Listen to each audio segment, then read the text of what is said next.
Coming up next on The Voice of Alabama Politics, where's Martha? Also, the V-Team takes a look at gutting the ethics laws. And Hubbard's guilty verdict is upheld. My client, the Honorable Henry T. Fleming, should go right to jail. The son of a is guilty. That man is guilty. That man there. That man is a slime. He is a slime. If he's allowed to go free, then something really wrong is going on. Mr. Kirkland, you are out of order. You're out of order. Now that's passionate prosecution. All this and much, much more coming up next on The V.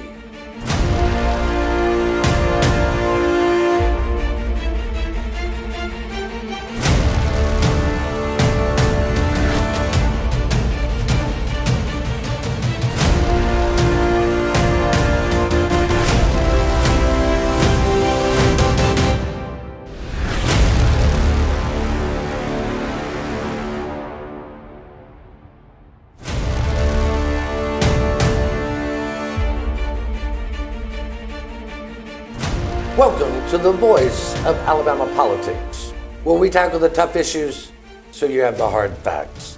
I'm your host, Bill Britt, and as always, I'm joined by the V-Team. Welcome on. Hey, hello. It is so good to be among so many good friends that you can just laugh and cut up with this morning. Jack, that is a lovely, Jack. That is a lovely time. It was a gift. Yeah. Or I'd still be paying on it. Yeah. Well, you ever get any of them paid off? No, I don't never. think so. Well, Chip, as always, good to have you back. Glad to be here. It was this week, a long-awaited, finally the Court of Criminal Appeals, or as I like to call them, the Criminal Court of Appeals, after nearly 2 years, ruled on Mike Hubbard's conviction. Give us an overview of what happened. So they upheld 11 of the 12 counts that he was found guilty of. There was one count that they overturned, count 5. But what I think we should take away from this, first off, is that they went through and the Court of Criminal Appeals picked apart a lot of the stuff that Hubbard's defense attorneys have been saying over the past 2 years, and even before that, that the Attorney General's Special Prosecutions Division was guilty of prosecutorial misconduct. They went through and said, we found no evidence of that, and even if it did happen, that doesn't affect this verdict. They went through and they picked apart, there were complaints about Jim Sumner being used as an expert witness in the case. They picked that apart and said, well, you had your opportunity to confront that testimony during the trial and you didn't take it. So they picked all of that apart. And then there was the one count 5, that they overturned, and that had to do with his consulting contracts with APCI, the American Pharmacy Cooperative. And they basically, came up with a definition of employee and tried to define that and said that he wasn't an employee of APCI, so it didn't matter if he voted on any pieces of legislation with a conflict of interest. And to me, that was the most tortuous part of the entire opinion. Now, there were some other things that we had problems with, but, we're happy they finally gave an opinion. This is unprecedented from what I've talked to people. There are complex murder trials, Jack, that haven't taken this long. They took on nearly 2 years. But they said that Mike did not vote with a conflict of interest when he voted to give basically American Pharmacy Cooperative Inc. a Which is monopoly. preposterous, in my opinion, when he had staffers warning him that if he voted on it, it was going to come back to bite him, and he did, and it did. And for them to say they're going to define what an employee is, that's up to the legislature. That's where we go back to courts making laws, not interpreted. What they did, though, is they went and they found the definition that state law uses for a public employee, Right. an employee of the state government, and applied that to all employees of anything, which, as we all know, if you're working on a contract with somebody, if you're a consultant for somebody, you're employees of all of those people, but you're not working full-time for any single one of them. But they went to a different place in the law to even find that definition. Yeah. Well, that's the definition that the state uses to define somebody that works at the DMV, where they have to work a full-time schedule before they're considered a full-time employee. And they failed to realize that probably, they said that Susan, they said that Mike didn't derive 50% of his income from that particular consulting client. However, if the Lee County grand jury was to be able to believe, or if the jury was to be able to be believed, he was probably getting more than 50% from his consulting businesses that were illegal. Right, but he was getting them 5,000 here, 10,000 there. Collectively, I would bet that was more than half of his income. Well, but if you just pick them out, it wasn't. But that jury, without a doubt, without any reasonable doubt, saw him as an employee of APCI when they found him guilty on that count. And I want to go back to what Jack said. You know, Dak Swadek, Josh Blades, all these guys were around Hubbard at that night when he voted. Susan, they told him, do not vote on this bill, because it effectively gave APCI, his client, a monopoly over the $20 million. Effectively, it did give them a complete monopoly over the pharmaceuticals that were related to Medicaid in the state of Alabama.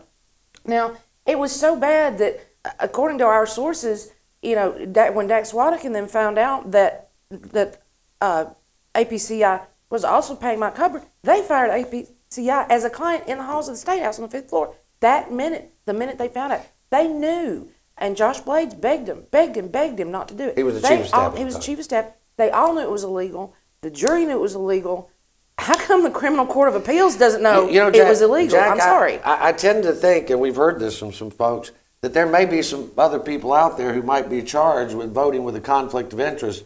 This kind of knocks that one to the side. Well, it certainly pours a little water on it, I would think, and you know,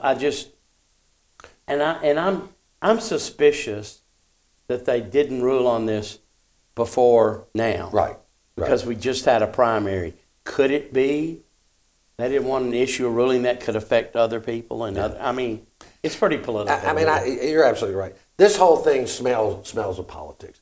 If they had given this ruling 6 weeks after Hubbard's hearing, this particular, after he was convicted, this would have sent people into outrage. And I said that this court did the devil's bidding. And what they did was they took and they said, lawmakers can vote on legislation and be paid to vote for legislation as long as it's not 50% of their income. I want to know why. And I think at one point he was making $30,000 a month from the total of his consulting contracts. Right. And $5,000 a month came from APCI. Right. That's what? 52 or 60 grand a year. 60 grand a year, which is more than what you make in the state legislature. Right. So how are you not an employee? And the way they ruled on this, it could be argued, why bother with a statement of economic interest? And don't forget that Mike Hubbard had enough sense to think that maybe one day this conviction would, if he was convicted, he didn't know at the time. He made contributions to members of this court. That's right. From Storm PAC. Yeah. One of which was accepted by Mary Wyndham. She recused. Beth Kellum got a check. She returned it. So it's obvious that he was thinking ahead. Yeah. That maybe we need a little, when you get him and Riley together, they were forward thinkers. They thought the long game on all of this. One of the other things here, though, and we'll have to continue after the break, is that, again, by ruling this way, it means that right now a state lawmaker come March can come in, be paid money to vote on legislation, and it would not be a conflict of interest. I mean, this is the very thing that the Republicans came into office and said they were going to get rid of, Chip. And on legislation that they crafted, APCI crafted the language, and he voted on it. Yeah. And his excuse for voting on it was, other than the money, was it would look bad if the speaker didn't vote on the general fund budget. We're going to have to leave it right there. It looked bad when he was convicted on it, but they gave him a way out. You're watching The V, the voice of Alabama politics. We'll be right back with more news and opinions.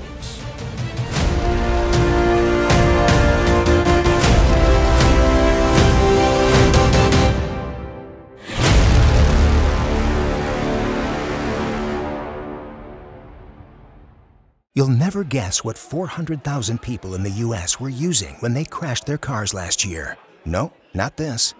This. Distracted driving will kill you. Drive safe, Alabama. A message from your Alabama Department of Transportation. Autism has touched the lives of so many here in Alabama. It's why State Senator Tom Whatley stood up to the special interests and sponsored the bill requiring insurance plans to provide autism therapy to those in need. Because Tom Whatley knows this therapy can and does change lives. And Whatley was recently recognized by the Autism Society of Alabama for his work helping the autism community. Putting people before politics. Tom Whatley. 2/3 of drivers who died in car crashes chose to ignore this warning. Seatbelts save lives. Drive safe, Alabama. A message from your Alabama Department of Transportation.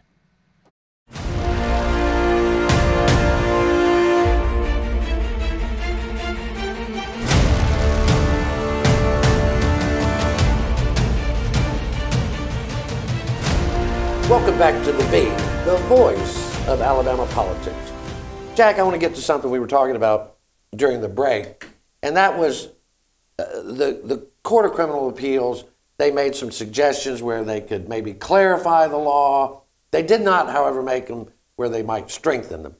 And that's what we're really looking for, is clarifying and strengthening the existing laws.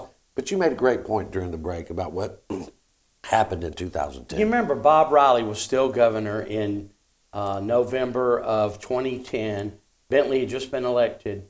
And Riley and Hubbard were busting a gut, call a special session in December to pass sweeping reform in our ethics laws. Yep. And they met before Bentley became governor, and they changed all these ethics laws.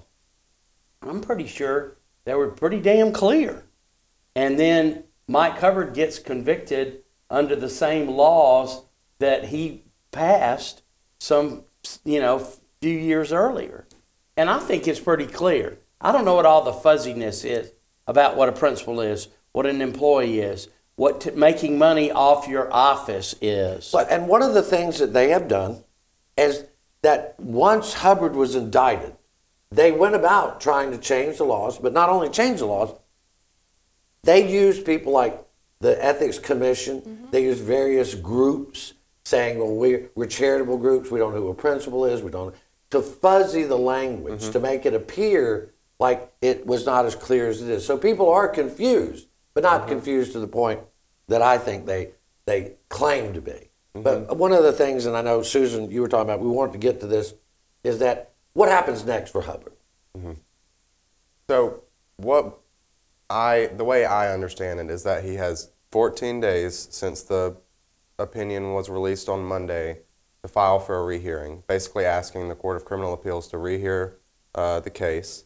And then at that point, they have a week to a month to say, no, we're not rehearing the case, which is the normal course of action. They hardly ever rehear appeals. After that, he has another, after the month, after they rule within a month, after that, he has another 14 days to file for a petition for writ of certiorari with the Supreme Court.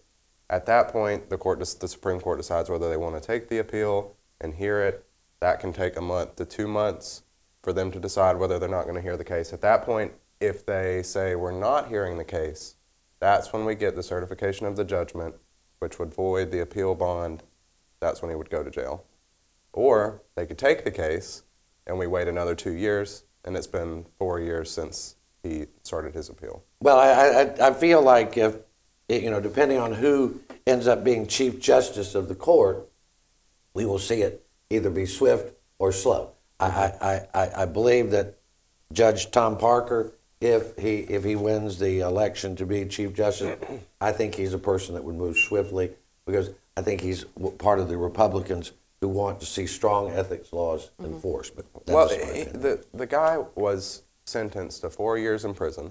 If this goes this course and the Supreme Court does take it, which I think we're all in agreement that they're probably going to take it, it will be 4 years since he was sentenced. He would have already been in and out of jail by the time that we get a decision in this. Yeah. The old Don Siegelman deal. Yeah. Excruciating. Yeah. Served his time. Don kept fighting. And the craziness is you live every day with this hanging over your head. You can't tell me. We've seen pictures of Mike. He looks like Jabba the Hutt or Pizza the Hutt. Obviously stress eating. Obviously. But anyway, it's interesting. I want to move on here.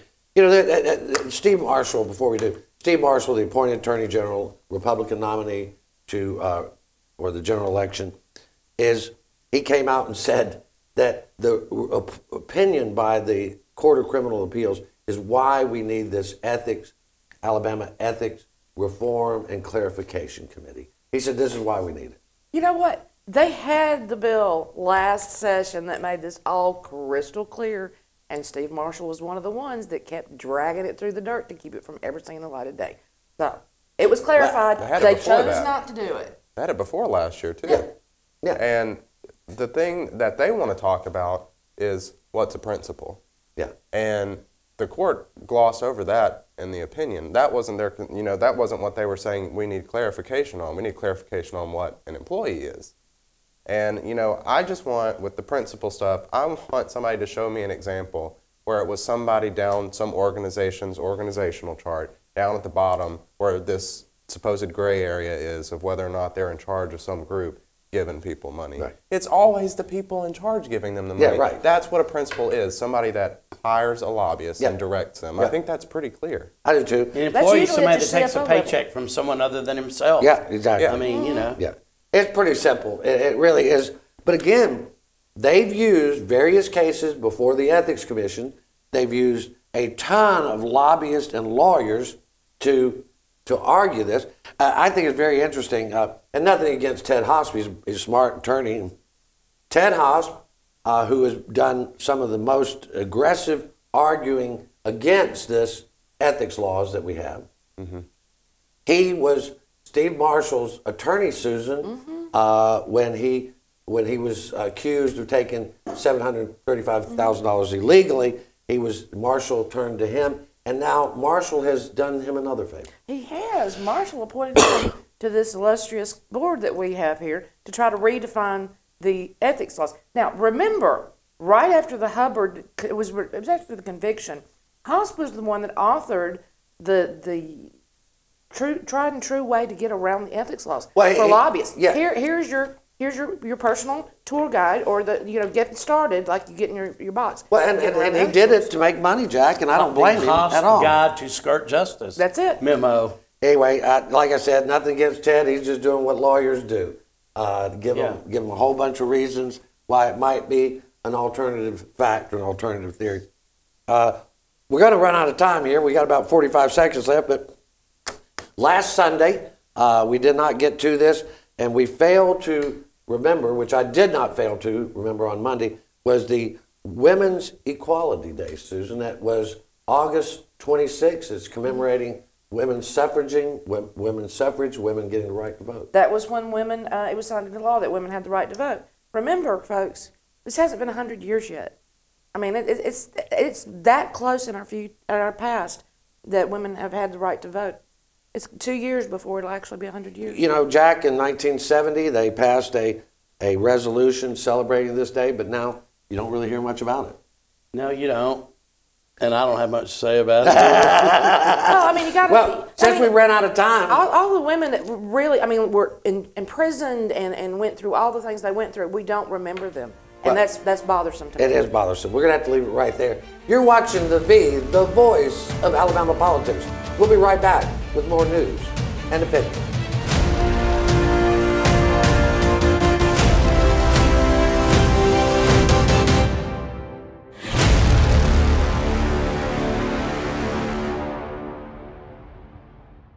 You'll never guess what 400,000 people in the U.S. were using when they crashed their cars last year. No, not this. This. Distracted driving will kill you. Drive safe, Alabama. A message from your Alabama Department of Transportation. The Energy Institute of Alabama promotes reliable, affordable, and clean energy to help grow our economy, create high-paying jobs, and build public support for Alabama's energy industry. Access to clean, affordable energy continues to be an issue of vital importance in the halls of government and around the kitchen tables across our nation. The Energy Institute of Alabama is the best source of energy industry information and how it affects households across the state, from convenient energy production to alternative fuels to solar power and beyond. 2/3 of drivers who died in car crashes chose to ignore this warning. Seatbelts save lives. Drive safe, Alabama. A message from your Alabama Department of Transportation.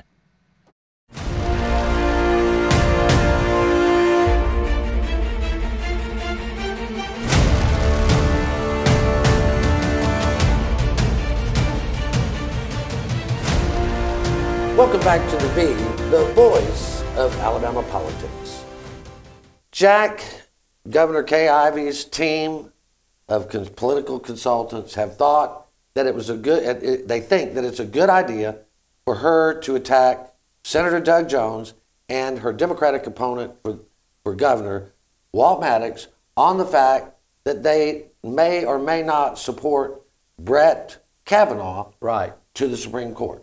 Well, I can understand her going after Doug Jones, although I think he said he's going to join the Democrats in stonewalling the nomination or the confirmation process, and that's fine if he wants to do that.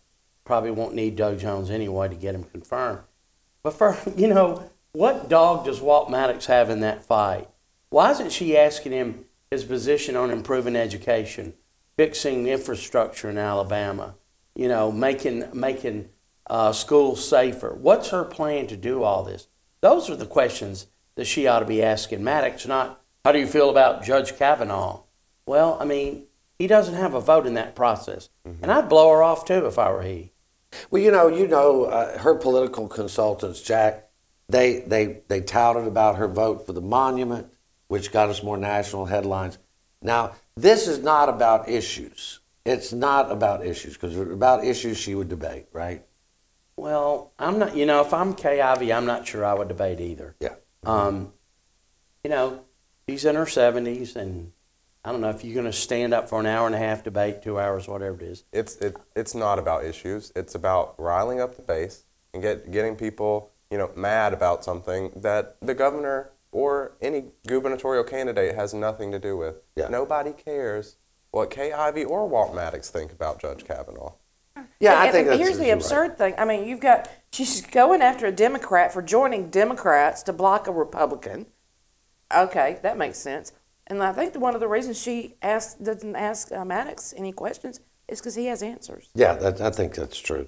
I think. Well, at least he's not carrying a duck around. I'll give him. He's not doing that. Thank God. We saw both of them at a recent event, and they spoke separately, and they were interviewed separately. And Maddox said simply, no, I don't think she's going to debate me. And he said she doesn't owe me a debate. She owes the people of Alabama a debate. And Governor Ivey had a moment of pause when they asked her the question, but eventually she said that the media is the only people that care. I don't know that that's true, but that's their stance. And, this carries over into the next thing that I want to talk about. Tabitha Eisner, who in any other state outside of Alabama would have a good chance of beating Martha Roby what's that? It's a 6th congressional district? Second congressional district. Martha Roby, she's been there for quite a while. She is considered a moderate in a very conservative district, actually. She was not well liked for a while. But this Tabitha Eisner is bringing up the fact that Roby hadn't held a town hall meeting or hadn't taken questions from the public, and sometimes Eisner's calling her out to meet with her one-on-one. She was pretty absent in the primaries. Martha didn't show up at a lot of events. The ones she showed up at were very controlled and structured and didn't offer any back and forth between the candidates. I don't know if she's afraid. I don't know what the deal is, but Tabitha Eisner can scream all she wants. She's not going to beat Martha Roby. No. Once Donald Trump came out for Martha, that sealed the fate for everybody else. And I'm sure he'll do so in the general election. Well, and I said just in any other state there might be a possibility. Right. And this is not a new thing for Martha. She's been known to not show up for this for years now. I mean, this is not a new stance on her. She just doesn't come back to She is more of a D.C. She's really a D.C. kind of. She fits in right well up there. D.C. kind of deal. Senator Shelby, who had a lot to do with confirmation of Judge Terry Moyer this month. Terry Moyer, the first African-American nominee and confirmed to the Supreme Court, a Donald J. Trump pick. Chip, he's got a stellar record. First African-American judge in that district in Alabama. That's something else. That's something that we should all come together and be positive about. Yeah. In this time of, everybody on the opposite side attacking Donald Trump for whatever, I think that's a good pick. And it also goes to Donald Trump's team on getting some of these federal bench picks through. Yeah. And he's about to lose one of the big guys that's doing that. That's been needed for a long time. Yeah. Well, and Senator Shelby certainly had a big part in getting that done. He's got an impressive team. Jack, before the show, some of our crew and staff had a rather heated discussion because here we go. Some folks. Well, we only got 2 minutes 19 seconds. Thank God. You hurry up and get to me, though, boy. It came up last week when Charlie and Jonathan were having a discussion, and Jonathan made the case that white men are being oppressed, and I went back and I read some work on it. I didn't, I really hadn't heard that much about it. And what it basically boils down to is the white males have been king of the hill for 300 and some odd years in this country, and the ground is shifting under them, and so they are actually going through what psychologists say is some kind of mental issues with it. Well, I'm not going through any mental, but if you look at like TV ads, the ones that inject a little humor, it's always the wife making fun of the husband, making the husband look stupid, and it's usually a white male. But I mean, other than that, I don't really know or care how I feel about this. I know who I am. That's a good example. What? That's a good example. But it really, it kind of is, because one of the things one of the studies I read said that these guys are fighting and they're mad and they're upset because they want the America that was created by and for white men. Well, guess what? That America doesn't exist. Not anymore. And, it never really has, just except before, those people were still here, they just weren't equal. Yeah. And so now we're having a situation where everybody else is slowly being lifted up to the same level that white men have always been at. And when everybody else is, there's always more competition when everybody else is being lifted up. And that makes a lot of white men angry that they're now having to compete for positions that they didn't Speaking before. of equality, I have to point this out. But Charlie and I noticed this during the discussion when we were going through the script earlier, and we talked about women's equality. We talked for about 2 seconds, and then it switched right over to the oppressed white male. Well, interesting psychology on that, no? Yeah, and because we couldn't even talk about women's equality without the oppressed white male showing up. Well, that's because you have a lot of white males in here, I guess. But I've never particularly felt... She was at a different meeting than I was at. Well, you were stuffing your face with... You were eating a biscuit. Well, of course. If you're going to give me the choice between food and arguing, I'm going to take food every damn time. And obviously, they cut our show short because they are oppressed white males. There you go. All right, well, we're going to have to leave it right there. You're watching The V, the voice of Alabama politics. You watch us, because we watch them.